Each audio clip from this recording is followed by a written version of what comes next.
Okay, I actually just put out a police report. See, if he had to leave early, he should have told me. But he didn't. He didn't. I wonder what he did to his mother. Wow, he was in shock. Poor Don, he cannot even hear the Neil Don. Split personality. Neil's here, Don's left. We have a wonderful person coming up next.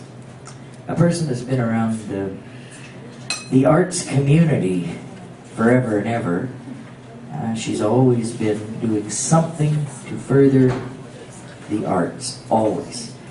She is a wonderful person, very talented in all areas, a communicator, a facilitator, an editor. She's everything. But I'll read you a little bit about her blurb, and then I'll tell you what the most important thing she is. Actually, I'll tell you the most important thing she is now, then I'll read you her bio. The most important thing this lady is, she is board advisor to the Royal City Literary Arts Society. Yes, our first one. We will have more, but she will always have the seniority of being the first.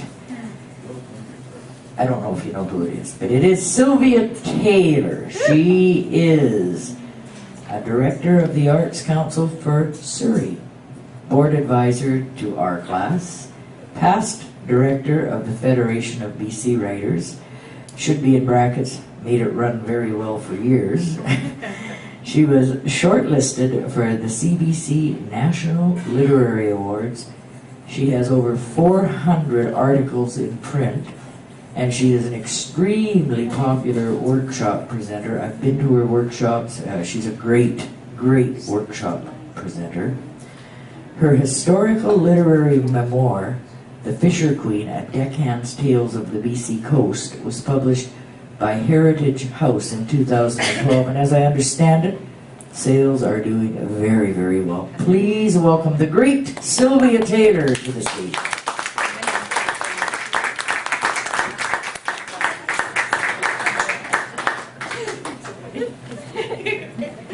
I knew I shouldn't have left my tiara in the car. Anybody who knows me knows I'm not kidding. Yeah, I've seen it.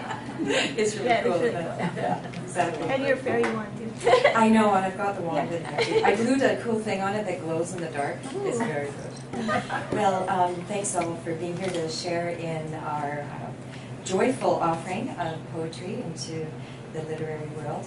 And I would like to read 2 short poems. And one of them is in the same theme as the newly wedded woman. And it's very much about nuptials, actually. So this one's called Resurrection. Twig by twig, the fire is built. A glance here, a smile there. At first they avoid anything but studied politeness. A word here, a laugh there. The soft tinder smolders and sparks leaps to life. The tiny licking flame devours the kindling.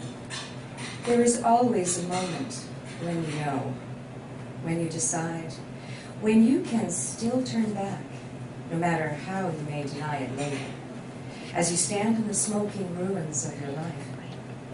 Sometimes love is spontaneous combustion, sometimes it's a welting rash, begging for the rake of nails.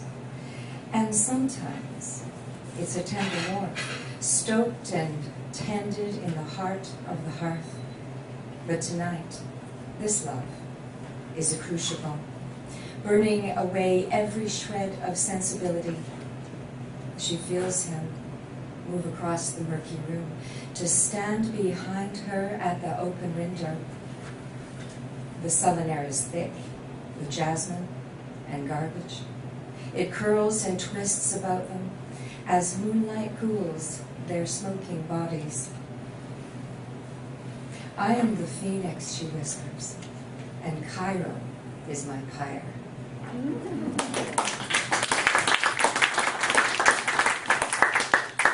I won't deny it if you ask me if it's memoir. We do. Ooh, it's pretty hot. Oh yeah, and that ain't no hot flash. So speaking of hot flashes, I'm going to read a second small poem called Middle Essence. I am a woman in the middle of my life. Who can say when the day will come? The last exhalation, the perfect yang to the yin of that first inhalation.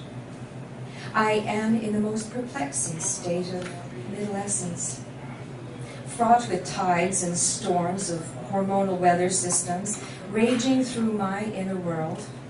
Fierce winds and lashing rains, thunderous waves and jagged electrical surges crackle up my spine to leave my poor befuddled brain electrified like a bad jolt of ECT.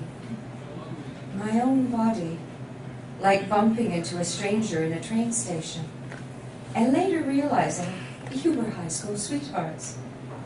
The weepy, cranky, spacey roller coaster, the self-absorbed indulgence, the vagueness, and adolescence again, except with stretch marks and crow's feet. Oh, I miss being petted and coddled and mothered. Now I am closer to crone than coquette, more wise woman than will-o'-the-wisp. If I'm not the whiz kid, then who am I?